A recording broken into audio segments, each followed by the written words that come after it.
Hello everyone, how are you all.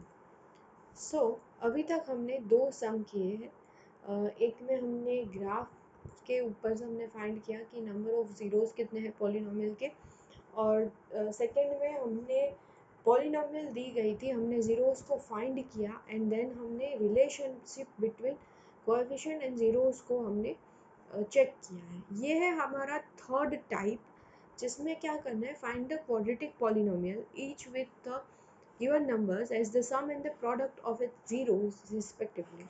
ठीक है, तो क्या करना है, हमें पॉलिनोमियल के ज़ीरोस के सम एंड प्रोडक्ट दी गई है और हमें पॉलिनोमियल को फाइंड करनी है।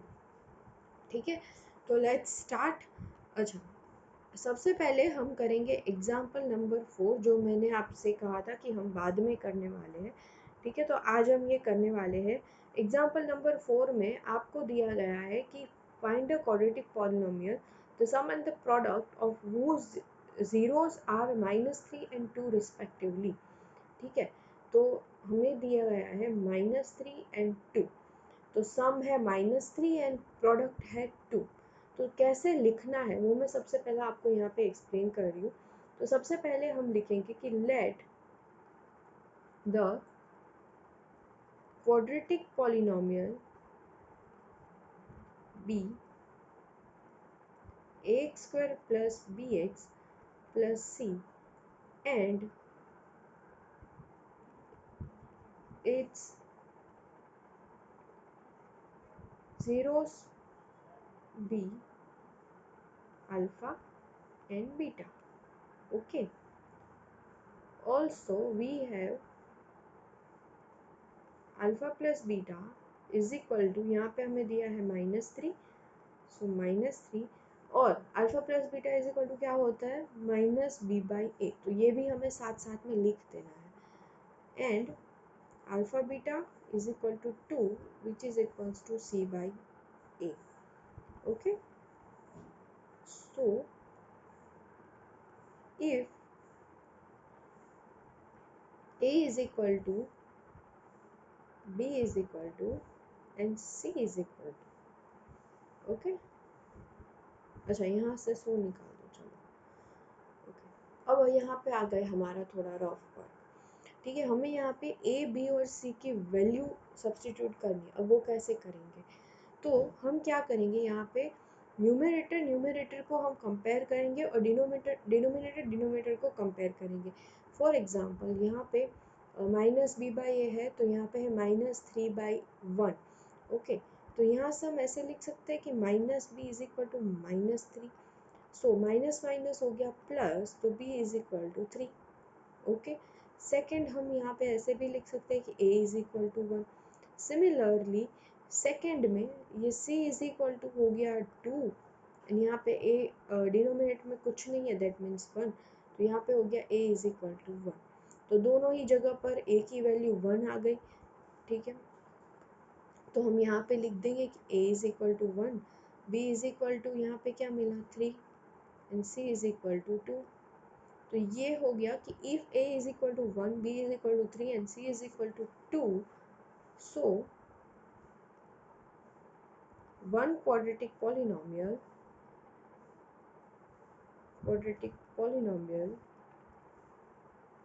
which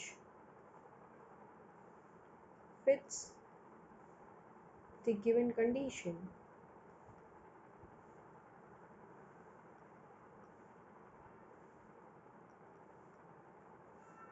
is, अब ये जो हमने पॉलिनोमियल है उसमें हम ए बी और सी की वैल्यू सब्स्टिट्यूट करेंगे, तो हमें क्या मिलेगा, x square plus 3x plus 2। ठीक है, तो ये हो गया हमारा सम। अब मुझे थोड़े बहुत क्वेश्चंस हैं, और क्वेश्चन ये है सबसे पहला कि यहाँ पे 1 क्यों लिखा है, हमने डायरेक्ट क्यों नहीं लिखा कि so the quadratic polynomial which fits the given condition is x square 3x plus 2। 1 हमने इसलिए लिखा है, सबसे पहले तो जिसे पता है वो कमेंट कर दो, और जिसे नहीं पता है वो ध्यान से सुन लो कि यहाँ पे हमने a b और c की 3 वैल्यू निकाली है। ठीक है। तो वो वैल्यू आई हमारी a is equal to 1, b is equal to 3 and c is equal to 2। Okay, अब मान लो कि अगर मैं इन तीनों को 2 से मल्टीप्लाई कर दूं तो मेरे पास क्या आएगा, a is equal to 2, b is equal to 6 and c is equal to 4। ठीक है, अगर मान लो कि मैं इनको 5 से मल्टीप्लाई कर दूं तो मेरे पास क्या होगा, a is equal to 5, b is equal to 15 and c is equal to 10। ठीक है, तो ये भी एक पॉलिनोमियल है, ये भी पॉलिनोमियल है, ये भी पॉलिनोमियल है। आप ए बी और सी की कोई सी भी वैल्यू सब्स्टिट्यूट कर सकते हो, लेकिन ये जो कंडीशन है ये सेटिस्फाई करनी चाहिए। ठीक है, तो यहाँ पे ऐसे बहुत सारे आपको नंबर्स मिल जाएंगे कि जो ये जो आपकी कंडीशंस है दो, उनको ये सेटिस्फाई करते हो। दैट मीन्स ऐसी हमें इन्फाइनाइटली मैनी पॉलिनोमियल्स मिल जाएगी। आप यही सोचो कि अगर मैं यहाँ पे ये 1 है, ठीक है, अगर मैं इसे 2 से मल्टीप्लाई करूँ, देन 3 से मल्टीप्लाई करूँ, देन 4 से मल्टीप्लाई करूँ, हर बार मुझे पॉलिनोमियल अलग मिलेगी।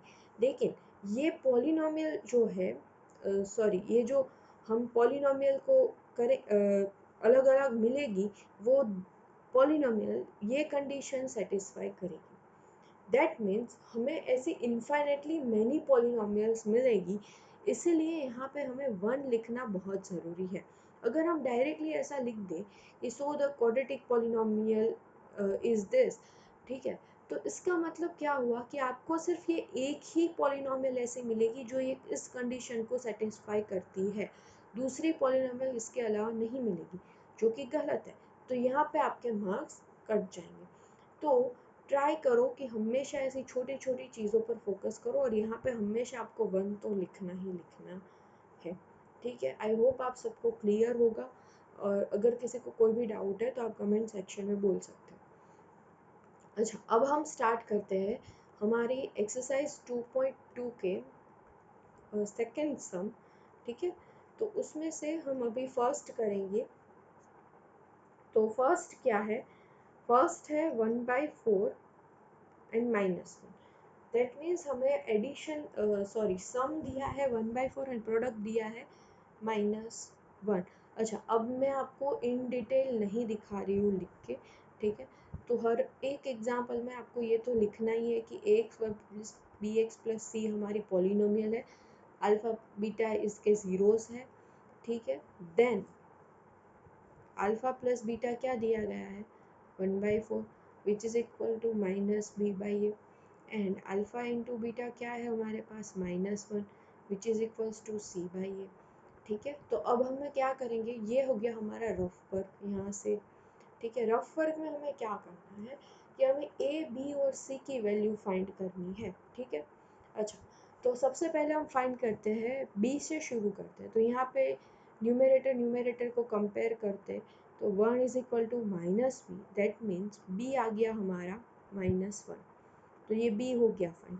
अब डिनोमिनेटर को कंपेयर किया तो a 4 is equal to a, तो यहाँ से a भी हो गया।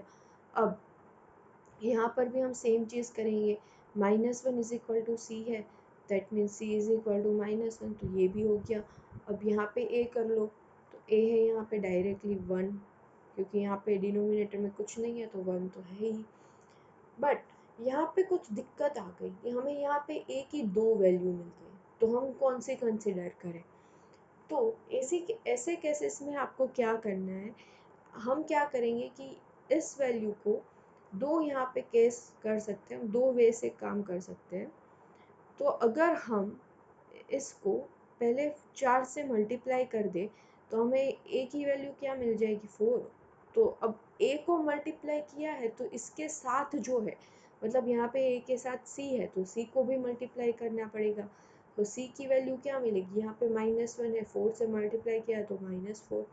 तो यहाँ पे आपकी एक जो पॉलिनोमियल है वो बनी 4x² -x -4। ठीक है, ये जो साइन है ना, वो ध्यान रखना कि वो हमें हमेशा साथ लेके ही चलनी है। ठीक है, तो ये तो एक वे हो गया। अब दूसरा वे क्या है कि हम जो ये है, इस केस में हम 4, जब a इज इक्वल टू 4 आता है तब हम 4 से डिवाइड कर दें। तो अगर हम 4 से डिवाइड करते हैं तो हमें a की वैल्यू क्या मिल गई, 1 यहाँ पे, ठीक है। b की वैल्यू क्या मिलेगी, अब a को डिवाइड किया तो b को भी डिवाइड करना पड़ेगा, तो ये हो गया -1/4। तो इस बेसिस पे हमें दूसरी पॉलिनोमियल क्या मिली, x² -1/4x, और यहाँ पे c तो -1 ही था, इज इट, ठीक है। तो यहाँ पे ये एक मिली, ये दूसरी मिली, अब सेम चीज़ आपको एक तीसरी भी मिल सकती है, चौथी भी मिलेगी, ठीक है। दैट मीन्स कितनी पॉलिनोमियल मिलेगी ये आप नहीं कर सकते, डिसाइड नहीं कर सकते, ठीक है। तो आपको क्या लिखना है, सिर्फ ये एक ही लिखनी है। मैंने यहाँ पे आपको दोनों ही बता दिया है कि बहुत सारे लोगों को फिर डाउट होगा कि मल्टीप्लाई क्यों किया, हम डिवाइड भी कर सकते हैं। दैट इन शॉर्ट आपको क्या करना है, हमेशा बी और सी की वैल्यू आपको इजीली मिल जाएगी। आपको हमेशा देखना है कि ए की वैल्यू इक्वल है या नहीं है। अगर ए की वैल्यू इक्वल आती है देन वेल एंड गुड, अगर नहीं आती है तो उसे इक्वल बनाना है। और एक चीज़ और ध्यान में रखनी है कि अगर आप इस वाले ए में चेंज कर रहे हो तो इसके साथ जो है यानी कि बी है, तो बी में भी चेंजेस होंगे। अगर आप इसमें चेंज कर रहे हो तो इसके साथ सी है तो सी में भी चेंजेस होंगे, ठीक है। तो अभी अभी हम आगे ये सम्स कर रहे हैं तो उसके मुताबिक आपको आइडिया आ जाएगा।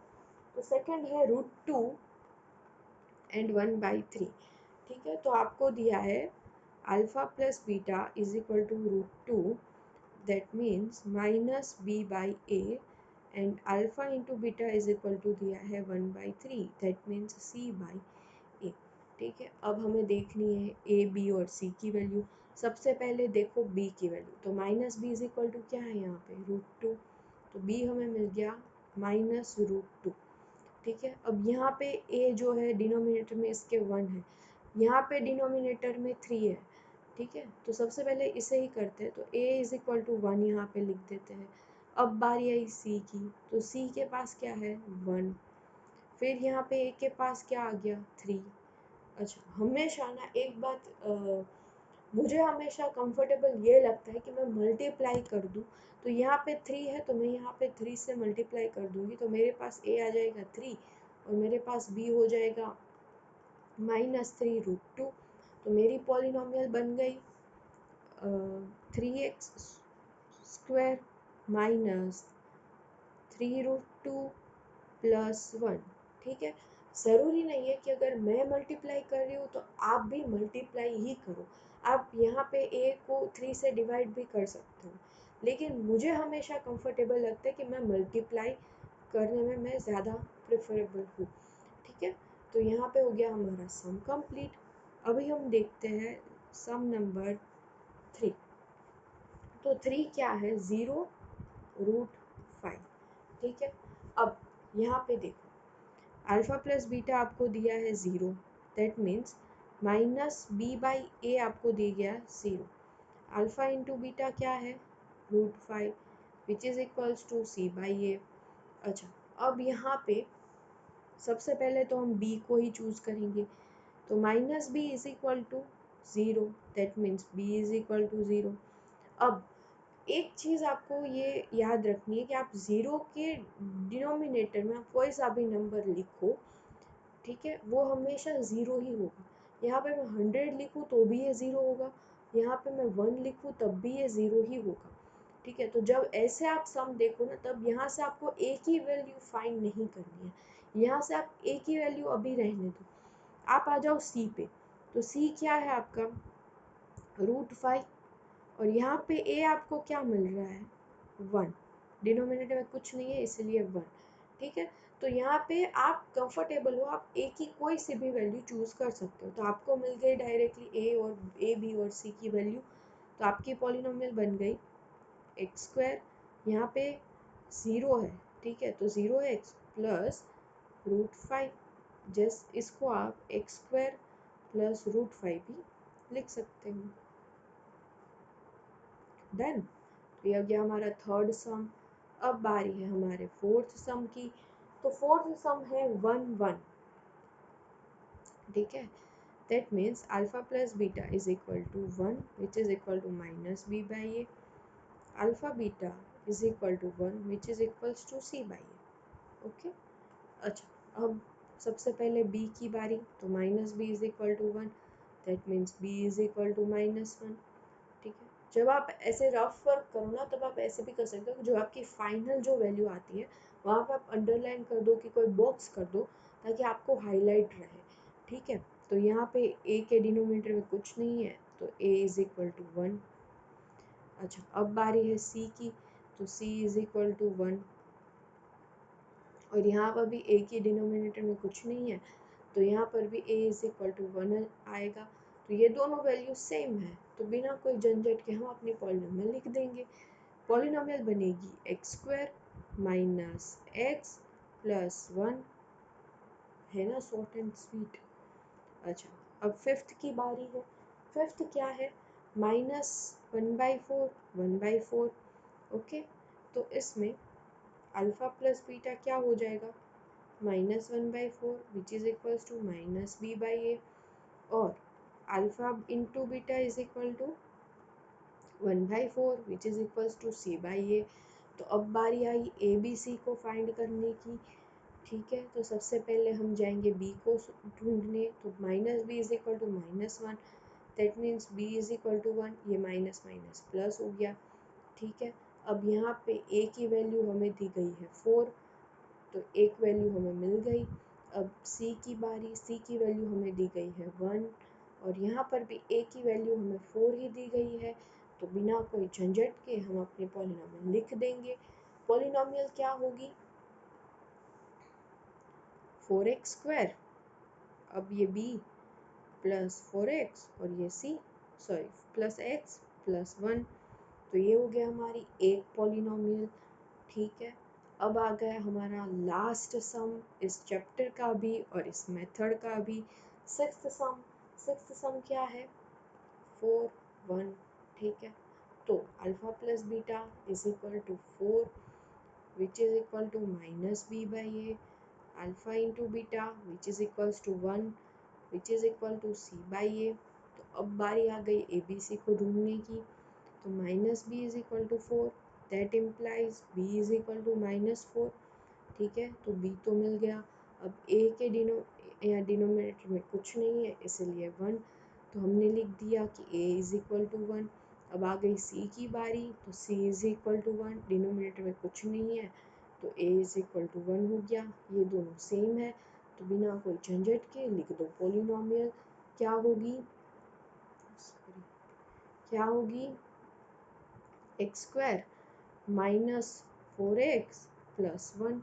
तो यहाँ पे हो गया हमारा चैप्टर कंप्लीट। आई होप आप सबको ये चैप्टर में बहुत मज़ा आया होगा, और अगर कोई किसी को भी कुछ भी डाउट्स है आप मुझे कमेंट कर सकते हो। ठीक है, कमेंट में मैं डेफिनेटली रिस्पॉन्स दूंगी। अच्छा, इसमें एक और चीज़ में ध्यान में रखनी है हमें कि छोटी छोटी गलतियाँ नहीं करनी है। इसमें जो मार्क्स जहाँ पे जाते हैं वो है साइंस में। ठीक है, तो हम यहाँ पे क्या करते हैं ना कि फॉर एग्जांपल हमने b इज इक्वल टू -4 लिया है, लेकिन हम यहाँ पे +4 लिख देंगे तो ये पॉलिनोमियल पूरी गलत हो जाएगी। ठीक है, तो हमें एक साइन का बहुत ध्यान रखना है। और दूसरी बात कि ये मैंने सिर्फ समझने के लिए ये किया है। ठीक है, आपको इस वे में नहीं लिखना है, आप पूरा इस वे से ही जाएंगे। ठीक है, अगर आप इस वे से जाते हो, मैं डेफिनेटली बोल रही हूँ आपके मार्क्स नहीं कटेंगे, हमेशा टेक्स्ट बुक ही फॉलो करो। ठीक है, तो आज है 23rd, और मैं प्रोबेबली आपको 26th और 27th को मैं आपको प्रैक्टिस सेट भी दे दूँगी। तब तक आपको क्या करना है, 24th को आप करेंगे हमारी फर्स्ट मेथड, 25th को करेंगे सेकंड मेथड, और 26 को करेंगे आप थर्ड मेथड का रिवीजन। ठीक है, आपको सिर्फ एक बार देखना है कि अगर कोई डाउट है तो आप पूछ सकते हो। और 27th से आपको सॉल्व करना है हमारा प्रैक्टिस सेट, जो मैं आपको दे दूँगी। ओके, और कल से यानी कि 24th ऑफ अप्रैल से हम स्टार्ट कर रहे हैं हमारा चैप्टर नंबर 4। ठीक है, तो मिलते हैं कल, तब तक के लिए हैव अ गुड डे और प्रैक्टिस ज़रूर करते रहिएगा।